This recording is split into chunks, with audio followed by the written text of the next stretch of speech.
Good evening, ladies and gentlemen, from coast to coast. This is Walter Hartley speaking with a special bulletin from the WINRAD Broadcasting Service. The war in the Middle East has entered its 12th day, and both sides have unleashed their heaviest attacks of the conflict. We take you first to our Washington correspondent, Edward James Whitmore. Edward? Thank you, Walter. Good evening, America. Defense Secretary Pete Hegseth declared today would be the most intense day of American strikes inside Iran since the war began. More fighters, more bombers, more strikes than any single day of the campaign. At the same time, Iran launched what it called its most intense and heaviest operation of the war, firing super-heavy Khoramshahr missiles in multi-layered barrages that lasted more than 3 hours, targeting Tel Aviv, Haifa, and American assets across the Gulf.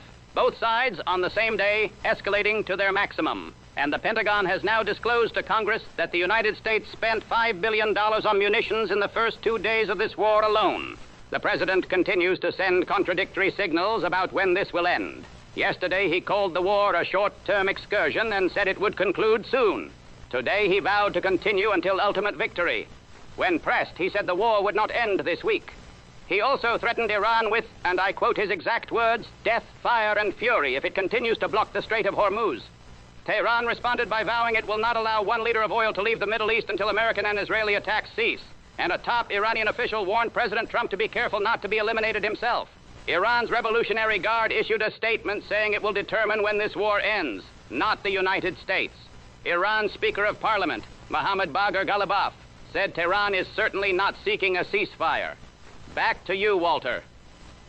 Thank you, Edward. We go now to our Foreign Affairs correspondent, Theodore Charles Bennett. Theodore?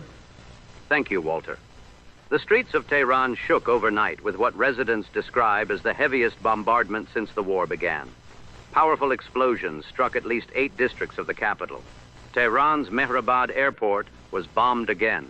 Residential areas in central Tehran were hit, with the Iranian Red Crescent reporting rescue teams digging through rubble, searching for survivors. Iran says that since February the 28th, the United States and Israel have bombed nearly 10,000 civilian sites across the country and killed more than 1,300 civilians. The World Health Organization has issued a warning about toxic black rain falling over Iranian cities after strikes on oil depots sent thick plumes of polluted smoke into rain clouds, creating contaminated precipitation carrying toxic pollutants. Huge crowds filled Engilab Square in Tehran today for the funeral of senior military commanders killed in the opening days of the war, including the head of the Revolutionary Guard, Mohammad Pakpour, the Chief of Staff of Iran's Armed Forces, Lieutenant General Abdolrahim Mousavi, and Admiral Ali Shamkhani of the Supreme National Security Council. Iranians carried flags and thronged the square.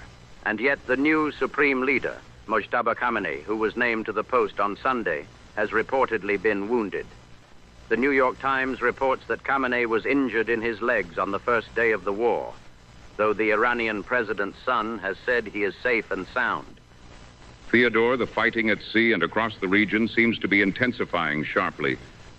Walter, the Strait of Hormuz is now an active combat zone. 3 commercial vessels were struck by unknown projectiles near the strait today, according to the United Kingdom's Maritime Monitoring Agency. 1 cargo ship caught fire. The United States Central Command announced it has eliminated 16 Iranian mine layers along with multiple naval vessels near the waterway.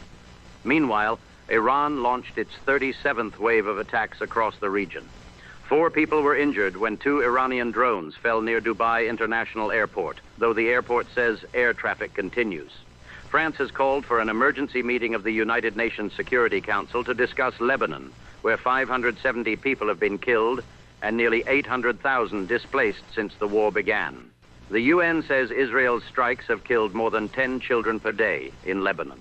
A Red Cross ambulance was struck by an Israeli attack in southern Lebanon, killing a paramedic. Israel struck a high-rise in Beirut's southern suburbs and issued sweeping new evacuation orders. A suspected Iranian drone also hit a United States diplomatic facility near Baghdad airport. And the International Energy Agency is now recommending the release of more than 100 million barrels of oil from strategic reserves in the first month. Iran has spent a third of 2026 offline, with an internet blackout now reaching 240 hours, among the most severe government-imposed shutdowns on record globally. And Walter, one more note, Iran's police chief Ahmad Reza Radan announced today that anyone supporting the country's enemies will no longer be treated as protesters. They will be treated as enemies. That language, directed at a population that poured into the streets to celebrate the death of the old supreme leader only days ago, carries a weight that needs no explanation. Back to you, Walter. Thank you, Theodore. Thank you, Edward. Ladies and gentlemen, 12 days. Both sides say today was their most intense. $5 billion in American munitions spent in 48 hours. 10,000 civilian sites bombed. 1,300 dead in Iran. 570 dead in Lebanon. Black rain falling on Tehran. Ships burning in the Strait of Hormuz. The president promises death, fire, and fury. Iran says not one liter of oil will leave until the bombs stop. And an entire nation has been cut off from the internet for 240 hours, while its police chief declares that protesters are now enemies.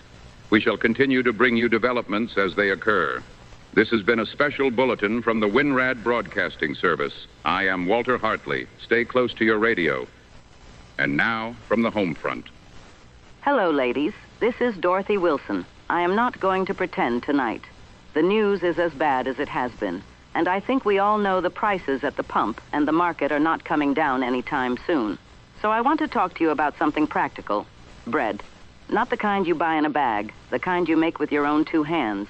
Because a bag of flour still costs less than a loaf at the store, and a loaf of homemade bread can feed your family for 2 days. Here is what you need. 3 cups of flour, 1 packet of yeast or 2 1/4 teaspoons, 1 teaspoon of salt, 1 tablespoon of sugar, 1 cup of warm water, and 1 tablespoon of oil or melted butter. Dissolve the yeast and sugar in the warm water and let it sit for 5 minutes until it gets foamy. Mix in the salt and oil. Add the flour 1 cup at a time and stir until it comes together.